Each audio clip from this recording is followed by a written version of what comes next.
The second blow in the East came on the 27th of August 1916, when Romania, after having havered for months, nay, years, decided to join the war on the Allied side and invaded Hungary. This too had not been foreseen by Falkenhayn and gave more ammunition to his critics. He could not survive as many errors as it seemed he had made. And on the 28th of August 1916, Falkenhayn was fired. The charge of winning the war for Germany and for the Central Powers was handed to the two generals who had made their reputation in the East.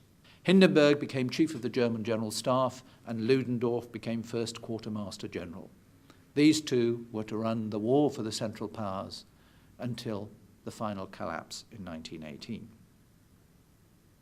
Hindenburg and Ludendorff brought operational reforms to the German army. More attention was paid to military techniques and particularly infiltration techniques. The so-called storm troops appear in 1916 and 1917, and they're one of the consequences of this evolution. Secondly, Hindenburg and Ludendorff reorganized the domestic economy for a further arms drive to equip the German forces with the weapons and munitions it now needed. Thirdly, they came up with a new strategy to replace the failed strategy of Falkenhayn. In the West, Hindenburg and Ludendorff withdrew German forces to the stronger so-called Hindenburg Line. All they had to do now was to hold out on that line and hope to wear out the Allies, who must attack them if they were to achieve their war aims, free Belgium and free France. A major part of the new strategy that was launched in 1917 was unrestricted submarine warfare. On the 8th of January 1917, the Imperial Crown Council accepted the argument that this was now necessary. It had been Falkenhayn's intention, actually, in February 1916, to accompany his attack on Verdun with unrestricted submarine warfare, but after a matter of only days, the Emperor had ordered it to cease. What would have happened if it had continued is one of history's interesting might-have-beens. But now, in February 1917, unrestricted submarine warfare at last came into play.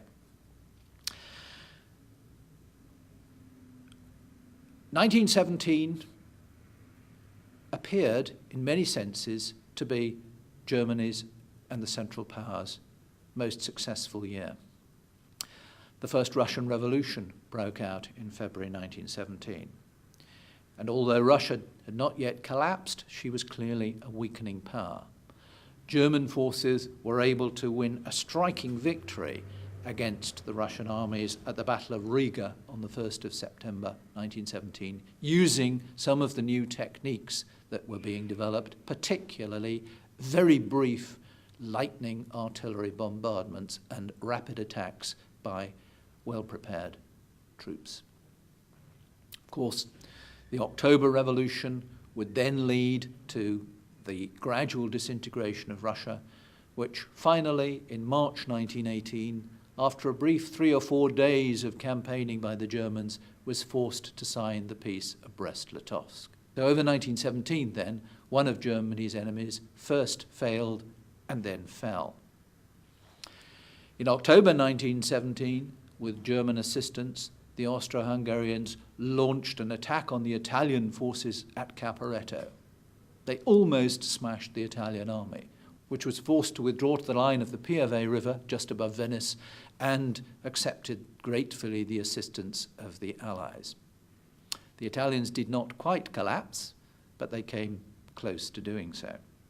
Of course, the fundamental drawback to German strategy in 1917 lay in the unleashing of the submarine campaign.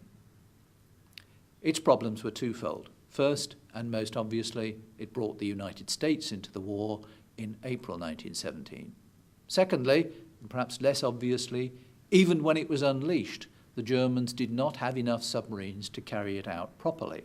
And within a matter of months, by early July, The then head of the German Navy, Admiral Capella, had to tell the Reichstag that although there were no grounds for doubting the results of the submarine warfare, that the empire must be prepared for a lengthy war. And indeed it now had to, because with America in the war, it was a matter of time before American manpower and American industry began to make their weight felt. The autumn of 1917 was therefore a critical moment for the Central Powers. And the question was, what could they and what should they do with resources which were now rapidly running out?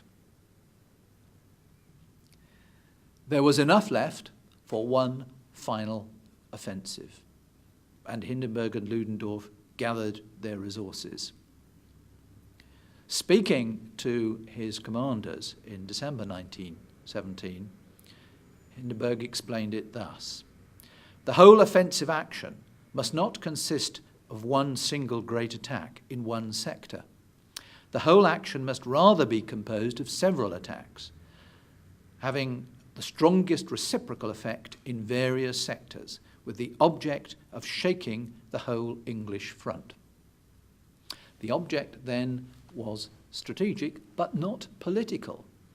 It was far from clear what Hindenburg intended the results of this attack to be, other than to shake the whole English front.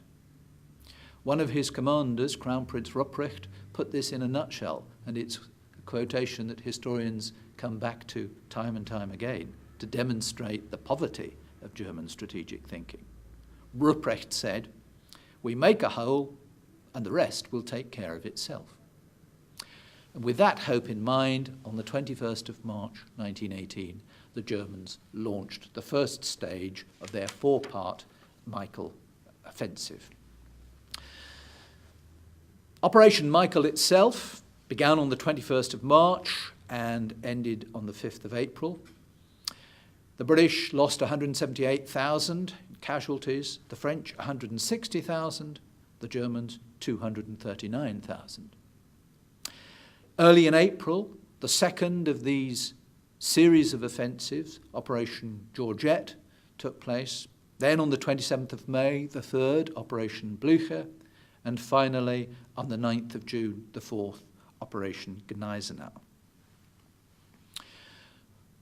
The Germans had the capacity to punch an initial hole in the Allied lines, but they could not do anything further. Partly that was a consequence of their own weaknesses. Germany was running out of men, running out of munitions, running out of resources, although this is something that historians still debate, running out of will.